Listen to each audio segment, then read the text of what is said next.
6.4 का छठा सवाल बीच में छूट गया था, इसको आज समझ लो। तो यह किसी वर्ग की भुजा की लंबाई ज्ञात की जिसका क्षेत्रफल 441 वर्ग सेंटीमीटर है। ये सवाल है, किसी वर्ग की भुजा की लंबाई ज्ञात कीजिए जिसका क्षेत्रफल 441 वर्ग मीटर है। हम लिखेंगे भुजा स्क्वायर बराबर 441। क्या लिखेंगे? वर्ग का क्षेत्रफल बराबर 441 वर्ग मीटर। वर्ग के क्षेत्रफल का सूत्र होता है भुजा स्क्वायर, तो इसके नीचे रख दिया हमने भुजा स्क्वायर बराबर 441 वर्ग मीटर। अब हमसे उसने भुजा पूछी है तो हम इधर से स्क्वायर हटाएंगे, स्क्वायर हटाएंगे तो 441 का वर्गमूल निकालेंगे। और 441 का वर्गमूल हम यहां निकाल लेते हैं। 441 लिखा, जोड़े बनाए तो एक जोड़ा ये बनेगा, एक 4 अकेला रह जाएगा। 2 दूनी 4, 0 बचा, 41 उतारा, 2 में 2 जोड़ा तो 4 के आगे देखो 1 उतारेंगे तो यहां भी 1 उतारेंगे, 1 से 41 गुणा करेंगे तो 41 आ जाएगा। इस प्रकार से 441 का वर्गमूल हुआ 21, तो यहां लिख देंगे बराबर 21 मीटर आंसर। तो ये आप साइड में कर सकते हो वर्गमूल भाग विधि से। इसके बाद हम आ जाते हैं 7.1 में। देखो 7.1 प्रश्नावली आपकी ये है। इसमें पहला सवाल है, निम्नलिखित में से कौन सी संख्याएं पूर्ण घन नहीं है। तो हमें पूर्ण घन संख्याएं नहीं छांटनी है कि कौन सी संख्याएं पूर्ण घन नहीं है। उसके लिए देखो मैंने ये घन संख्याएं लिखी हुई है, आप इनको पहले से इसलिए लिख लिया कि लिखने में समय खराब होता। 1 की पावर 3, 1 गुणा 1 गुणा 1 होता है। इसी तरह 2 गुणा 2 गुणा 2 8 होता है। और इसी प्रकार 9 गुणा 9 गुणा 9 729 होता है। 10 गुणा 10 गुणा 10 1000। तो 1 से 10 तक की संख्याओं की क्या लिख रखे हैं मैंने?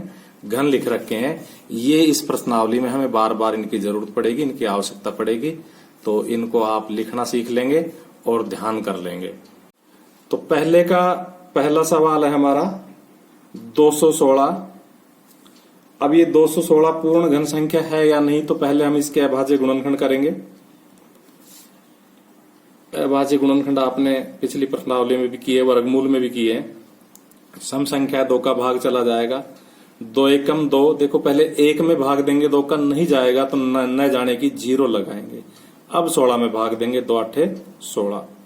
यहाँ बहुत से बच्चे गलती करते हैं, 18 लिख लेते हैं, न जाने की 0 को भूल जाते हैं। तो ध्यान रहे, भाग का नियम है, पहले 1 में भाग देंगे, जब 1 में भाग नहीं जाएगा तो पहले न जाने की 0 लगाएंगे और फिर 6 उतारेंगे और तब 2 8 16 होगा।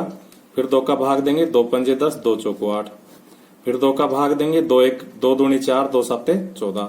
अब देखो 2 का भाग नहीं जा रहा, 3 का दे देंगे, 3 नाम 27। फिर 3 का देंगे, 3 3 9, फिर 3 का देंगे, 3 एकम 3। इस प्रकार से 216 के अभाज्य गुणनखंड हो गए 2 गुणा 2 गुणा 2 गुणा 3 गुणा 3 गुणा 3। और ये 3 के समूह अगर पूरे बन जाते हैं तो वो संख्या पूर्ण घन है, अन्यथा वो संख्या पूर्ण घन नहीं है। तो इसके 3 के समूह बन गए। लिखेंगे चूंकि 3 के एक समान समूह बन गए,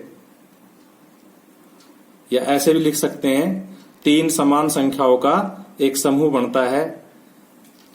ऐसे भी चल जाएगा जैसे अब लिख रहे हैं 3 के एक समान समूह बन गए, इसलिए 216 पूर्ण घन संख्या है। तो इसके हम सभी सवाल नहीं करेंगे क्योंकि हमें गुणनखंड करने हैं और समूह बना के देखने हैं, और समूह बन जाए तो है, नहीं है तो नहीं है। एक सवाल और ले लेते हैं हम, जैसे 5 हुआ 46,656।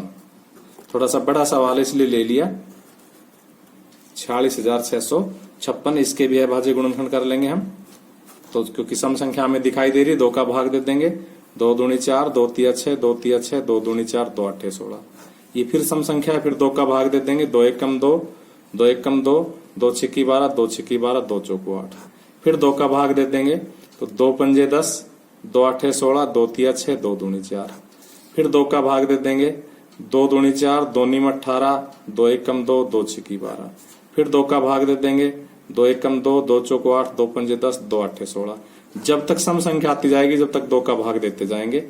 2 सत्ते 14, 2 दूनी 4, 2 निम 18। अब देखो विषम संख्या आ गई। अब इसमें 3 का भाग चला जाएगा क्योंकि अंकों का जोड़ 18 हो रहा है।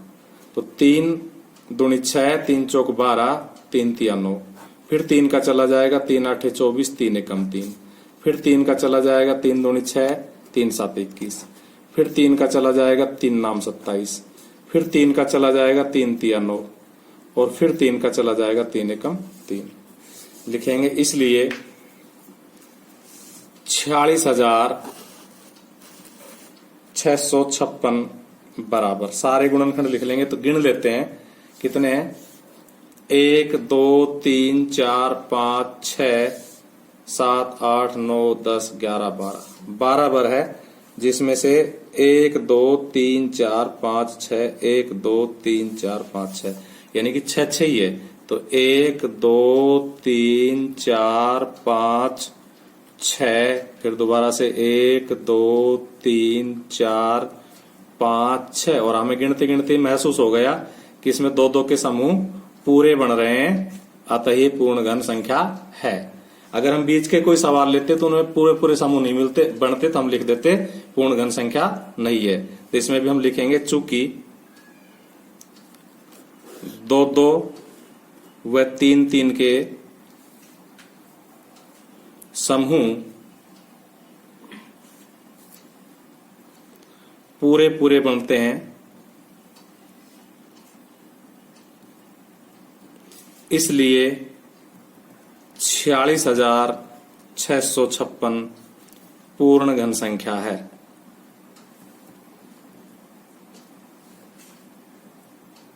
आंसर। और इसी प्रकार से हम अब दूसरे सवाल की ओर चलते हैं।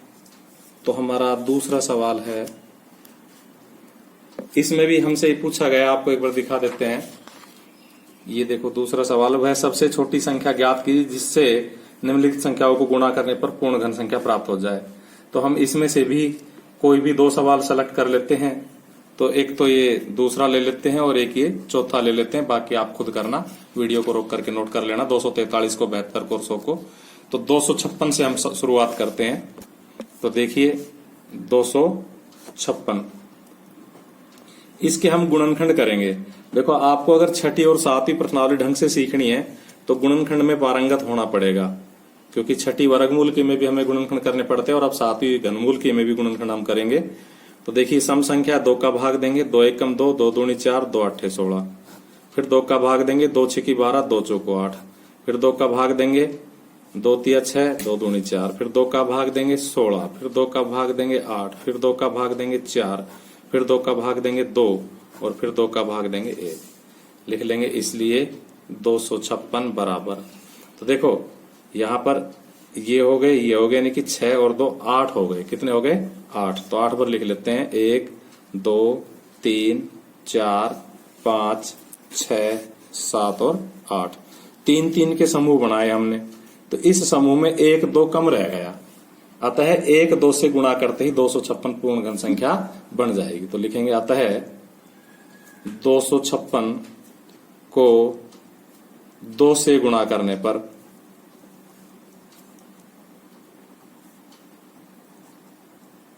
यह पूर्ण घन संख्या बन जाएगी।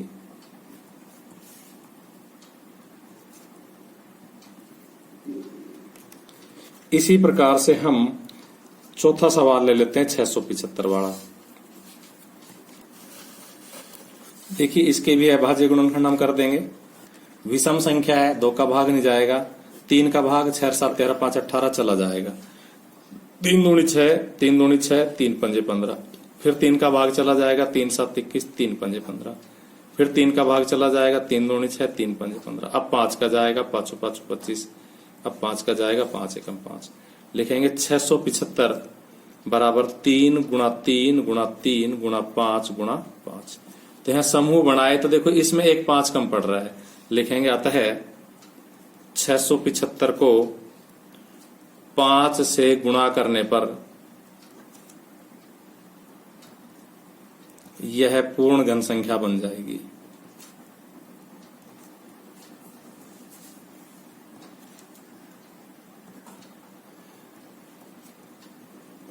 यह की बजाय हम ऐसे भी लिख सकते हैं, गुणा करने पर प्राप्त संख्या पूर्ण घन संख्या बन जाएगी।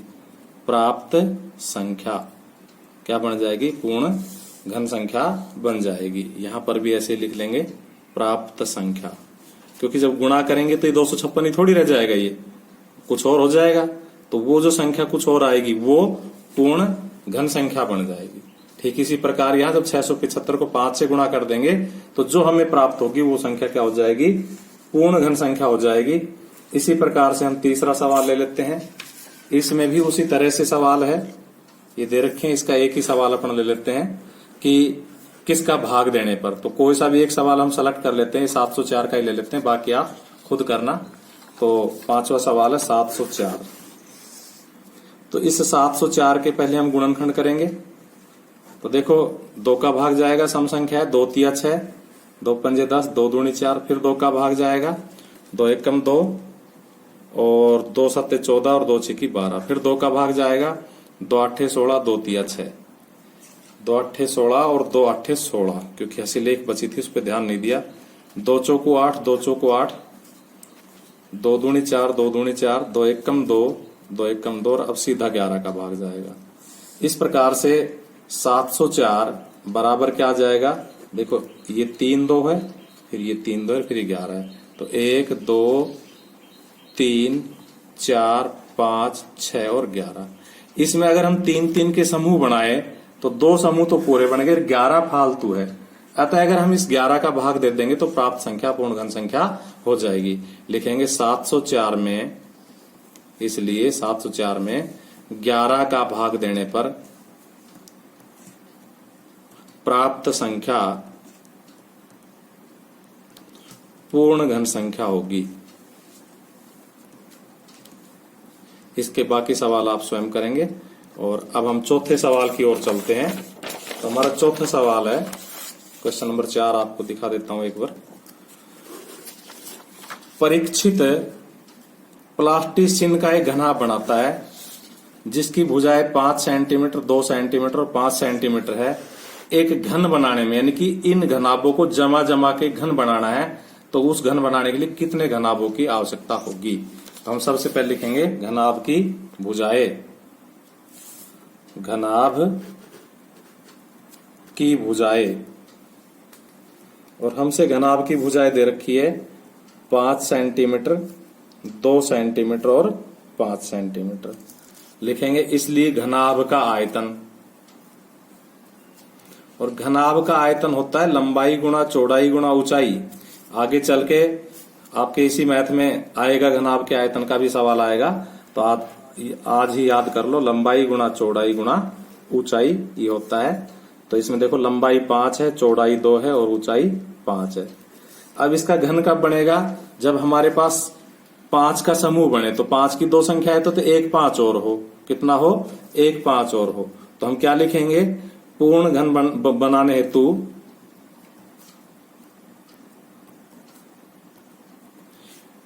5, एक तो 5 चाहिए और 2 अकेला ही है तो 2 2 और चाहिए हमें।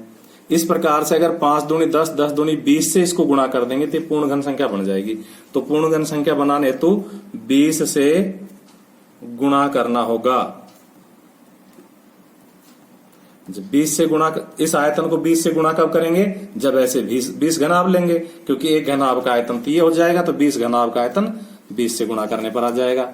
लिखेंगे इसलिए हमें घनाभ चाहिए, कितने चाहिए? 20, क्योंकि 20 घनाभों को जमाने से हमारा घन बन जाएगा।